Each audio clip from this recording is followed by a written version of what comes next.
तो आज हम बात करेंगे आपके मध्यकालीन इतिहास एसएससी जीडी में पूछे गए सभी क्वेश्चन को हम लोग डिस्कस करेंगे आज इसमें, ठीक है। यानी मध्यकालीन इतिहास का आज सफाया होगा, ठीक है। तो चलते हैं, पहला क्वेश्चन दिया गया आपके सामने कि निम्न में से किस शासक ने 2.5 दिन का झोपड़ा नामक मस्जिद का निर्माण करवाया था। तो ये जो करवाया था वो था आपका कौन सा, कुतुबुद्दीन ऐबक, ठीक है। फिर बात करते हैं दूसरे क्वेश्चन की। तो इसमें पूछा है कि सुल्तान रजिया के पिता कौन थे। तो सुल्तान रजियन के जो पिता थे वो थे आपके इल्तुतमिश, ठीक है। यानी इल्तुतमिश की जो है एकमात्र पुत्री थी, उसका नाम था रजिया सुल्तान। तो देखिए, रजिया अल दिन शाही नाम जलौलात उद दिन रजिया, जिसे रजिया सुल्तान के नाम से भी जाना जाता है, तो ये भी नाम याद रखिएगा, ठीक है। 1205 से लेकर 1240 तक। और तुर्की इतिहास की जो है प्रथम मुस्लिम महिला शासिका थी, और वह दिल्ली सल्तनत के गुलाम वंश के शासक इल्तुतमिश की पुत्री थी, जिसने 1236 से लेकर 1240 तक दिल्ली सल्तनत पर क्या किया था, शासन किया था। तीसरा क्वेश्चन है आपके सामने कि अमरोह के युद्ध 1305 में दिल्ली सल्तनत को किसके ऊपर विजय प्राप्त हुई थी। तो ये विजय जो प्राप्त हुई थी वो आपके मंगोल सेना पे प्राप्त हुई थी, यानी कि ऑप्शन नंबर सी आपका राइट हो जाएगा। बाकी देख लीजिए व्याख्या है इसका। उसके बाद से बोला है कि खातौलों की लड़ाई 1517 में मेवाड़ के राजा राणा सांगा ने दिल्ली के सुल्तान लोदी को पराजित कर उसे कैद कर लिया तथा फिरौती वसूलने के बाद उसे रिहा कर दिया। तो वही थे भाई, उन्हीं के पिता। कौन, किसके पिता? तो रजिया सुल्तान के पिता नहीं, रजिया सुल्तान के पिता नहीं थे, ये दूसरे थे। वो है कौन से, आपके इब्राहिम, यानी कि ऑप्शन नंबर सी आपका क्या हो जाएगा, राइट आंसर हो जाएगा। इब्राहिम इसका राइट आंसर हो जाएगा, ठीक है। तो ध्यान रखिएगा कब हुआ था, तो 1517 ईस्वी में जो है खातौली का युद्ध हुआ, और इस युद्ध में राणा सांगा ने इब्राहिम लोदी को पराजित किया तथा उसे कैद कर लिया, और फिरौती वसूलने के बाद से उसको क्या कर दिया, रिहा कर दिया गया था, ठीक है, रिहा कर दिया। फिर नेक्स्ट क्वेश्चन है अगला कि निम्नलिखित में से किसने अपनी अदालती दरबार में सिजदा और पैबोस की प्रथा शुरू की थी। देखिए, सिजदा और पैबोस की प्रथा जो शुरू किया था वो शुरू किया था आपका गयासुद्दीन बलबन, यानी कि ऑप्शन नंबर डी आपका राइट हो जाएगा। अब चलिए देखते हैं गयासुद्दीन बलबन के बारे में। तो पहले तो पता होना चाहिए कि सिजदा का अर्थ क्या होता है, अब पैबोस का अर्थ क्या होता है। तो देखते हैं आप। देखिए, सिजदा का अर्थ होता है कि घुटने के बल बैठकर सुल्तान के सामने सिर झुकाना, एवं पाबोस का अर्थ होता है पेट के बल लेटकर सुल्तान के पैरों को चूमना, को क्या करते हैं, सिजदा और पाबोस के नाम से जाना जाता है। और ये नाम किसने लागू किया था, तो बलबन ने अपने राज्य में रक्त एवं लौह की नीति लागू की, और बलबन ने फारसी त्योहार नौरोज को भी प्रारंभ किया, ठीक है। नौरोज को भी क्या कर दिया था, इसने प्रारंभ कर दिया था। तो ध्यान रखेंगे इस चीज को।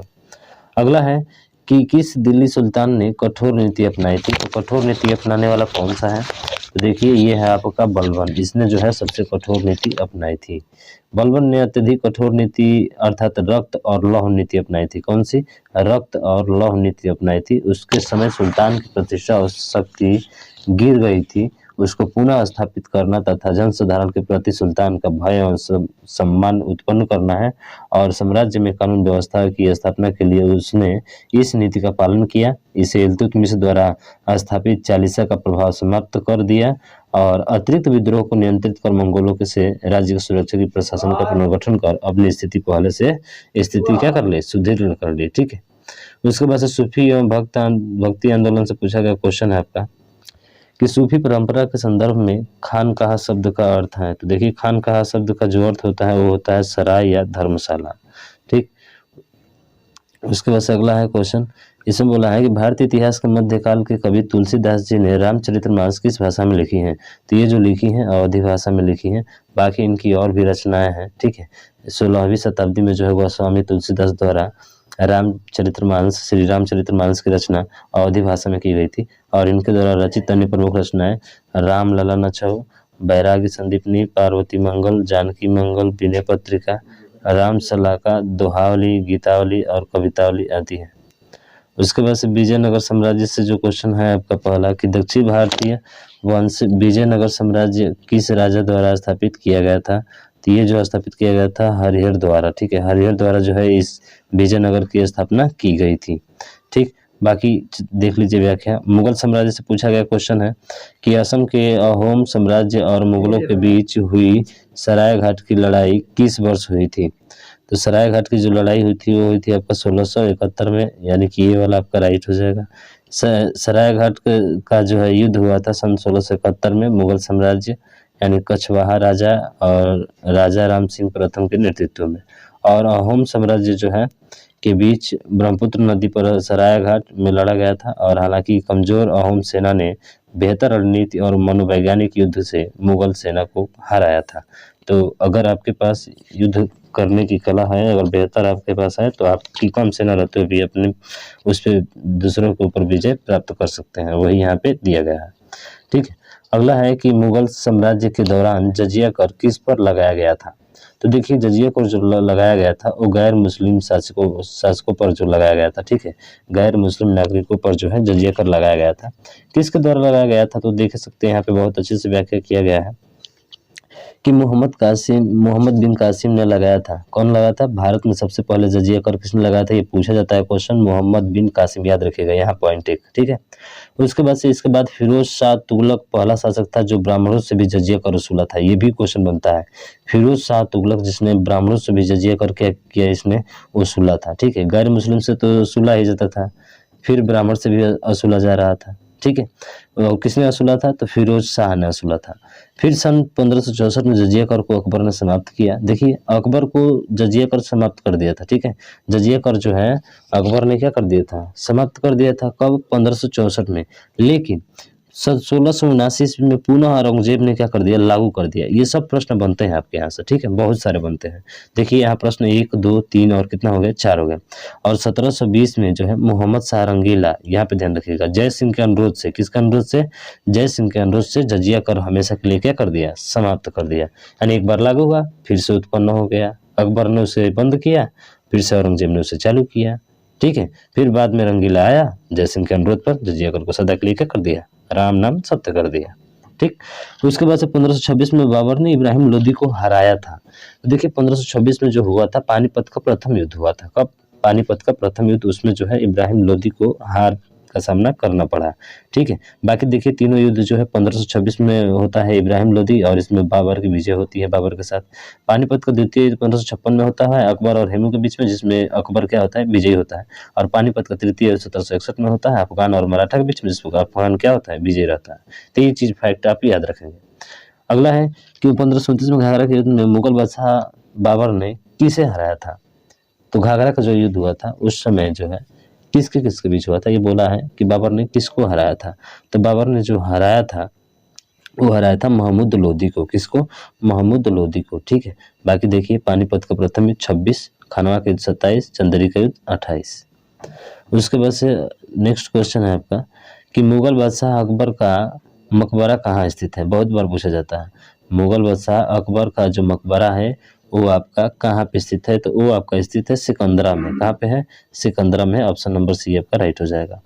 ठीक है, तो ध्यान रखिएगा, 17वीं शताब्दी में अकबर ने प्रारंभ करवाया था तथा इसके बेटे जहांगीर ने इसका निर्माण पूर्ण करवाया था। और यह मकबरा हिंदू, ईसाई, इस्लामिक, ठीक है, बौद्ध और जैन वास्तुकला का सर्वोत्तम मिश्रण है। किसका है? सर्वोत्तम मिश्रण है। तो ध्यान रखेंगे, इस चीज को पूछा जाता है हमारे एग्जाम में। शेरशाह की महानता किसमें निहित है? बताइए, शेरशाह की महानता किसमें निहित है? तो ये निहित है प्रशासनिक सुधार में। किसमें? प्रशासनिक सुधार में। शेरशाह के बारे में आप देख सकते हैं यहाँ पे दिया गया है। ठीक है, तो ध्यान रखिएगा, शेरशाह के बारे में बहुत ही महत्वपूर्ण है। यहाँ पे व्याख्या बहुत लंबी चौड़ी है, इसको अच्छे से पढ़ लीजिएगा। ठीक है, चलते हैं नेक्स्ट क्वेश्चन की तरफ। और अगला है कि आर्किटेक्चर के जड़ने की तकनीक पिएट्रा ड्यूरा निम्नलिखित में से किस स्मारक में पाई जाती है? आर्किटेक्चर की जड़ने की तकनीक, ठीक है, पिएट्रा ड्यूरा निम्नलिखित में किस स्मारक में पाई जाती है? तो ये जो पाई जाती है वो आपके ताजमहल में पाई जाती है। किस में पाई जाती है? आर्किटेक्चर तो जो है ताजमहल में पाई जाती है। ठीक है, यानी ऑप्शन ए आपका राइट हो जाएगा। तो यहाँ पे दिखाया भी गया है, आप देख सकते हैं। अगला क्वेश्चन है कि चार मीनार कहाँ स्थित है? ये तो सभी को पता होगा, चार मीनार जो स्थित है वो कहाँ पे है? आपका हैदराबाद में है, यानी ऑप्शन नंबर डी आपका राइट हो जाएगा। उसके बाद से बात करें कि गोल गुंबज कहाँ पे स्थित है। अब ये पूछा गया है कहाँ कहाँ स्थित है, तो गोल गुंबज जो स्थित है वो आपका कहाँ स्थित है? बीजापुर में स्थित है। ऑप्शन ए आपका राइट हो जाएगा। तो ध्यान रखिएगा, गोल गुंबज कर्नाटक राज्य के बीजापुर शहर में स्थित है, और यह गुंबज आदिल शाह वंश के 7वें शासक मोहम्मद आदिल शाह का मकबरा है। इसका निर्माण 1626 से 1656 ईस्वी के मध्य फारसी वास्तुकार दावुल के याकूत ने करवाया था। उसके बाद है आगरा का मोती मस्जिद किस मुगल शासक से संबंध है? तो देखिए आगरा का जो मोती मस्जिद है वो है आपका शाहजहाँ का। किसका है? शाहजहाँ का। ठीक है, तो ध्यान रखिएगा शाहजहाँ ने करवाया था, जबकि दिल्ली के परिसर लाल किले में मोती मस्जिद औरंगजेब ने बनवाई। और विदित है कि शाहजहाँ को शासनकाल के स्थापत्य कला का स्वर्ण युग कहा जाता है। सबसे महत्वपूर्ण स्वर्ण युग स्थापत्य कला का किसे कहा जाता है? शाहजहाँ के शासनकाल को कहा जाता है। और शाहजहाँ द्वारा बनाई गई इसकी प्रमुख इमारतें हैं दिल्ली में लाल किला, जमा मस्जिद, आगरा में ताजमहल और आगरा का किला और मोती मस्जिद शाहजहाँ द्वारा ही बनाया गया था। अगला है कि बाराबत्ती किला भारत के किस राज्य में स्थित है? तो बाराबत्ती किला जो है वो भारत के किस राज्य में है? उड़ीसा में है। ठीक है, बाकी देख रहे हैं आप, तो ध्यान रखिएगा उड़ीसा में है। और इस किले का निर्माण गंग वंश ने 14वीं शताब्दी में करवाया था। कब करवाया था? 14वीं शताब्दी में। वर्तमान में इस किले के बगल में एक अंतर्राष्ट्रीय क्रिकेट स्टेडियम बारावती है। ठीक है, स्टेडियम बारावती है, ध्यान रखेंगे। अगला क्वेश्चन है कि बादशाह अकबर ने बुलंद दरवाजा किस वर्ष बनवाया था? ये हमसे डेट पूछ लिया है इसमें। ठीक है, बुलंद दरवाजा कब बनवाया था? तो ये बनवाया था 1601 ईस्वी में। ऑप्शन नंबर डी आपका राइट हो जाएगा। बाकी देख सकते हैं कि बुलंद दरवाजा को गेट ऑफ मैग्निफिसेंस के नाम से जाना जाता है। यह स्मारक विश्व का सबसे बड़ा दरवाजा है जिसमें हिंदू और फारसी स्थापत्य कला का अद्भुत मिश्रण देखने को मिलता है। और इसके निर्माण में 12 वर्ष का समय लगा था। कितने वर्ष का? 12 वर्ष का। एगो कुंभ का मेला, महाकुंभ जो होता है, जानते हैं ना, 12 वर्ष में एक बार लगता है प्रयागराज में, इलाहाबाद। कौन सा स्मारक बादशाह औरंगजेब के बेटे आजम शाह द्वारा बनवाया गया था? तो देखिए कौन सा बादशाह था जो औरंगजेब के बेटे आजम शाह द्वारा स्मारक बनवाया गया था? तो देखिए जो किसके बारे में बात कर रहे हैं हम लोग? आजम शाह के द्वारा। ठीक है, तो आजम शाह के द्वारा जो बनाया गया था वो बनाया गया था बीबी का मकबरा। किसके द्वारा? आजम शाह के द्वारा बीबी का मकबरा, जो कि औरंगाबाद यानी महाराष्ट्र में स्थित है। 17वीं शताब्दी में इसका निर्माण ताजमहल से प्रभावित होकर औरंगजेब के बेटे आजम शाह द्वारा अपनी माँ दिलरास बानो, जिसको हम लोग रबिया उल दौरानी कहते हैं, की स्मृति में करवाया था। और इस मकबरे को दक्कन के ताज के नाम से भी जाना जाता है। तो दक्कन के ताज के नाम से किसको जाना जाता है? बीबी के मकबरा को। ठीक, फतेहपुर सीकरी में बुलंद दरवाजा किसने बनवाया था? तो अभी सभी को पता होगा ये तो क्वेश्चन कि फतेहपुर सीकरी में जो है बुलंद दरवाजा किसने बनवाया था? अकबर ने बनवाया था, यानी ऑप्शन नंबर बी आपका राइट हो जाएगा। तो ध्यान रखिएगा किससे बनवाया था? तो बुलंद दरवाजा लाल बलुआ पत्थर से निर्मित है जिसके अंदरूनी हिस्सों में सफ़ेद और काले संगमरमर की नक्काशी की गई है। मज्म उल बहरैन पुस्तक लिखने वाला मुगल शासक कौन था? मज्म उल बहरैन पुस्तक। ठीक है, तो ये जो लिखने वाला शासक है वो आपका कौन सा है? दादा सिको है। दादा सिको, ऑप्शन डी आपका राइट हो जाएगा। यहाँ पे दिया गया इसका व्याख्या देख सकते हैं। अगला है उत्तरकालीन मुगल शासक से पूछे गए क्वेश्चन है आपके।